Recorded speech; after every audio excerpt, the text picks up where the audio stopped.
I train every single day. And it doesn't matter how I feel. So in fact, I would actually argue that the number one way to deal with most of life's problems is always the same thing. You were saying that people deal with things in many different ways. That is true. But in my experience of life, there's only one way to deal with anything. It doesn't matter if you're heartbroken. It doesn't matter if you're sad. It doesn't matter if your bank balance is low.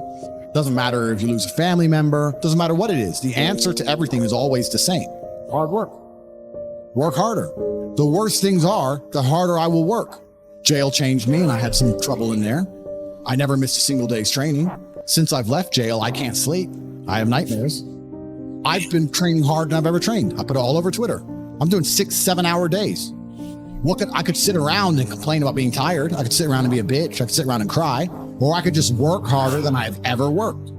It's fantastic that I can't sleep. It's all the time I need. Train endlessly. So my point is the answer is always hard work. What else is my answer going to be? I'm struggling with something. I'm going to work less. Does that make sense to you? How's that going to fix anything? Now, as I decipher the puzzle, because that's what life is, it's a puzzle, and as I decipher the lesson that's been bestowed upon me by God, and as I repair my mentality and become a more content individual, or perhaps a more stable individual like I was before, at least in the meantime, I've done a whole bunch of work. At least I've gotten bigger, stronger, faster, richer. What else am I going to do? Sit around and mope like a dummy? The answer is always hard work. Anyone who's watching this, no matter what problem you're facing in your life, there's only one answer: work. Work harder. It's actually funny, and I've said this before, so I'm going to say it again. You can also take the antidote for the poison. If you're always working as hard as possible, it's actually very difficult for bad things to actually catch up with you. You can take the antidote before the poison. Most people don't even work very hard. You think you work hard, you could work a lot harder. Hard work's always the answer, my friend. So there's a lot of people who are chasing the familiar feeling, and that familiar feeling can be extremely destructive. And you know what I would say is the most destructive feeling to be obsessed with trying to obtain? Happiness. Constantly, as a man, trying to chase happiness as the most destructive thing you can do for your life. Because you can't delay gratification. You can't do anything which is particularly difficult. And the only thing that's going to make you happy quick is cheap happiness. Cheap and easy. Booze, cake, drugs, dumb shit.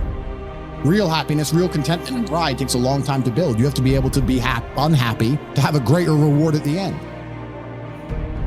Sometimes when you're true to yourself, it may seem like the Matrix is trying to convince you that if you're a weak little cock and you're a feminist and you're a little coward, that women will like you more. No, women respect men who stick by their principles and their beliefs. And the principles and beliefs of a man are always to do what he is supposed to do, regardless of how he feels. You must train when you don't feel like training. You must protect when you don't feel like protecting. You must be a good man. And when you're actually a truly good man and a high value man, this is something I absolutely realized in jail. And I said to you, I said, Tristan, I have no problem suffering if the people I love are not suffering. My children are taken care of. The women I love are taken care of. My mother is taken care of. Everybody around me is fine. Even if they've removed me from my life and locked me in a jail cell, everybody I love is taken care of and is protected and is living good. I must suffer because I am a man. I am the head of my empire. I'm the head of the clan. Of course, I will suffer, but the people I love are not suffering. This is what God has bestowed upon important men since the beginning of time. Not just important men. All men. The men in the Titanic as the boat was going down, about to be sucked into the icy cold water, some of the last thoughts in those men's head, I know, was at least I saw my daughter and my wife get on that boat. When you're a man, absolutely you're right. It is our job to suffer so the people around us do not suffer.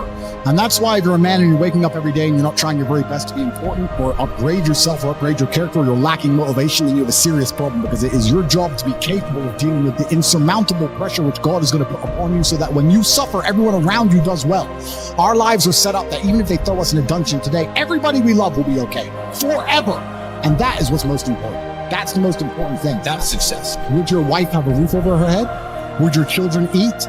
Would your family be okay? Think about these things. This is what you're working for. You're not working to make money so you can buy a Lamborghini. You're working to make money and you're thinking outside the box and you're becoming your best version of yourself so all the people around you will always be okay no matter what happens. It is your job as a man to suffer. And we did our job fantastically, absolutely as we should. We always will. And we always will. And everybody around us was okay. And that is extremely comforting in times of hardship because we're built for suffering. We were absolutely not built for suffering. No matter how close I came to crying inside of that jail cell, I knew all the people around me were safe and all the people around me could eat. And that's all I cared about. When I would call other people and they were asking me how I was, I'd say, we don't want to talk about me. How are you? Are you okay? I'm in a jail cell in Romania, making sure that everyone I love is okay. I don't need them to sit and worry about me. I worry about them. That is what a man does. And you must prepare and set up your life for that. You must be prepared to be plucked from life and understand that everybody around you who once relied on you will still be relying on you, even when you sit in that jail cell. It's still up to you. You are still the man of the household. Only you. And if you don't pay the bills, who's going to do it? Your wife's just going to what? Go get a job, get like 5 jobs and raise your kids? How's she going to do that? You must be prepared for these things. That is what you're working for. So if you wake up every day as a man and you say, I don't have motivation to become strong, I don't want to work hard and get rich, I don't want to try and become financially free, what you're saying is that the second you disappear, everyone who loves you and respected you and relied on you is going to starve? How can you live that way as a man? Absolutely and utterly unacceptable. I have no interest in being happy. I wake up and say, how can I be proud of myself? What can I achieve that makes me proud of myself? How can I do things that make other people respect me and are proud of me? How do I have a day which I complete when I come home? The woman who's in my house says, wow, there's no man like you. How do I live a life so my children look at me and go, Dad's a superhero? How do I make my mother call me and say, I couldn't possibly be more proud of you? I choose proud. I don't choose happy. So if you were to say to me, this cup of juice will make you happy, I'd say, I don't want it.